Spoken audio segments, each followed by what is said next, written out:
নমস্কাৰ মোৰ নাম মানস বৰা মই নগাঁৱৰ পৰা বিলং কৰোঁ মই octa animation multimedia Guwahati student হয় মই ইয়াত গ্ৰাফিক ডিজাইনিং এণ্ড VFXৰ কোৰ্ছ কৰি আছোঁ মই যোনটো ছেক্টৰত জব কৰোঁ মেডিকেল ফিল্ডত মই জব কৰোঁ তাত গ্ৰাফিক ডিজাইনিঙৰ ৰিকুৱাৰমেণ্টছ আছে চ' তাৰ বাবে মই এনিমেশ্যন চুজ কৰিছোঁ আৰু অক্টা এনিমেশ্যন মাল্টিমিডিয়া মই এইটো কাৰণে চুজ কৰিলোঁ ইয়াৰ যোনখন ফেকাল্টি হয় দে আৰ হাইলি ট্ৰেইন প্ৰফেচনেলছ হয়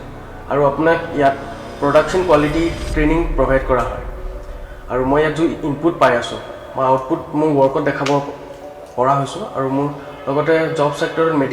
management you are very happy মই যোনটো আউটপুট তেওঁলোকক প্ৰভাইড কৰোঁ আৰু লগতে এইটো animation as a career is a very booming career period right now আৰু ইণ্ডিয়াত বহুত ডিমাণ্ড আছে ইয়াত এনিমেশ্যনৰ চ' তাৰ বাবে ইউ কেন এপ্ৰ'চ অক্টা এনিমেশ্যন মাল্টিমিডিয়া আপুনি ইয়াত আহিব পাৰে লগতে ইয়াত আপুনি ডেমো ক্লাছ ল'ব পাৰে আৰু ইয়াত এয়া চাব পাৰে ষ্টুডেণ্টৰ ৱৰ্ক লেভেল যোনটো ৱৰ্কত তেওঁলোকে কাম কৰিছে আপুনি তাক চাব পাৰে আৰু লগতে I am quite happy the skills they are providing Octa animation multimedia management টিমে যোন মোক স্কিলছ প্ৰভাইড কৰি আছে মই নিজৰ কামত দেখাব পৰা হৈছোঁ I am very happy with that and thank U